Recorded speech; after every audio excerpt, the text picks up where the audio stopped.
a subject many people don't want to talk about, substance abuse, but it's something we all have a connection to and can make a difference with. Yeah, today's In Your Community sponsor, Land's Heating and Cooling, a sponsor of this weekend's Home and Garden Expo at Lincoln Square. And we have two guests with us. We have Troy Lands and speaker and New York Times best-selling author Weldon Long. Close enough. Yeah, well, let's get it right. People are going to actually know your name because you're on the New York Times bestseller list. Yes, yeah, my last book, The Power of Consistency, hit #5 on New York Times list and #2 on Wall Street Journal. Wow, yeah. This is cool. Well, hang on a second. I want to ask Troy real quick about why you brought Weldon here and what your plans are for this weekend. Well, we have a Lifeline Connect banquet tonight that Weldon's going to be the keynote speaker of, and then tomorrow at the Home and Garden Show at the Lincoln Square Mall. Mm-hmm. Well, tell us about Lifeline Connect. It is a drug recovery program, a faith-based one, and right now they currently can only hold 7 men, and we're trying to raise funds to build a 24-man dorm. Wow, which means almost more than 3 times more the number of people that can be treated. As you know, the need is great. Yeah. It is, and I love that it's faith-based organization. So that's why we brought Weldon in, because you actually have experience being one of those men, right? I do. I spent 25 years of my life on the streets. I spent 13 years in the federal and state penitentiary system. From the time I was 23 years old to the time I was 40, my life was completely out of control. And during that time, in 1996, my father passed away. I was in prison. I had 7 years left to serve, and I made a change in my life. I decided I was going to refocus my life and figure out what successful people do, and that's what I began to do.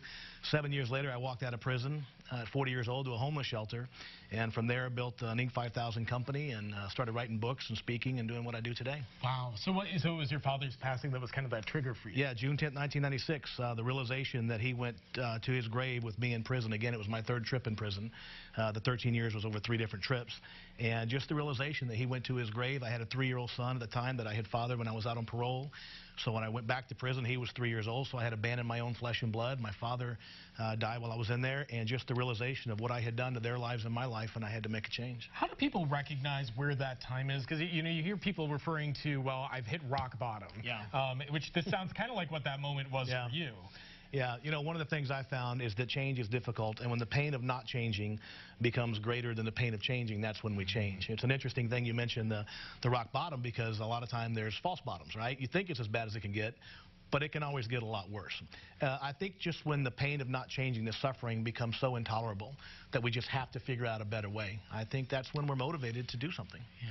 Yeah, well, you're going to be speaking tonight at a banquet, like Troy mentioned. There's just a few limited tickets left. We have 10 left. So you better hop to it if you want to come. For those procrastinators who are still out there. Right. But you have an opportunity tomorrow at the Home and Garden Show for people to come and meet you and learn a little bit about your story. Yeah, so Troy and his company and Lifeline Connect brought me into town to speak tonight at the banquet. We actually spent the day today working with a lot of the guys that are in the center now.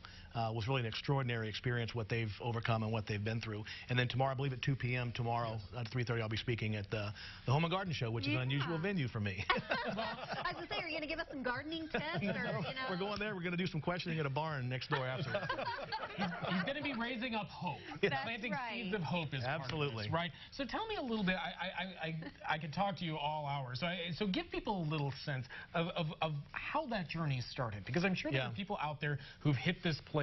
You know, maybe they're in need of recovery. How do they start that climb? How do they build? Yeah. Well, after my father died and I made this decision to change, my plan was to figure out what to do. And so I began to read books. I was a 9th grade high school dropout. I didn't have any real experience in life, so where do you start turning that Titanic around? And I began to read books. And the first concept that I stumbled into was a quote from Friedrich Nietzsche: "We attract that which we fear." I thought that was just ridiculous. And then I read in the Bible, Job said, "That which I have feared has come upon me." And I started thinking, well, what do I fear the most? I feared living and dying in prison, never knowing my son, being a loser and homeless the rest of my life. And I looked around and my life was a perfect reflection of those things. So I think the first step is for people, A, to accept responsibility for their circumstances, and B, understand that it's possible to live out of our imaginations rather than our past. That was such an important lesson for me, because it had been so bad for so many years. You think this is just how it is. And then one day you wake up and you realize, wow, I can live an amazing life in my imagination. And if I start figuring out what I have to do to get there, and it's what I talk about in The Power of Consistency, what are the little things we have to do on a consistent basis to get where we want to go? That is a lot to take in, and so we get this opportunity. I mean, that's big. That is life-changing information. And so the book is currently out.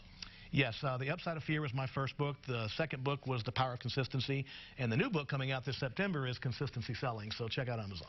Okay, all right. Love that little plug there. Yeah, well, and you can meet Weldon again tonight. How do people get tickets to the event tonight, Troy? LifelineConnect.org, and there's a button that says tickets. Click on it, and it'll take you right to the Eventbrite. And hopefully you're one of those lucky 10. That's right. Yeah, head over there now. All right.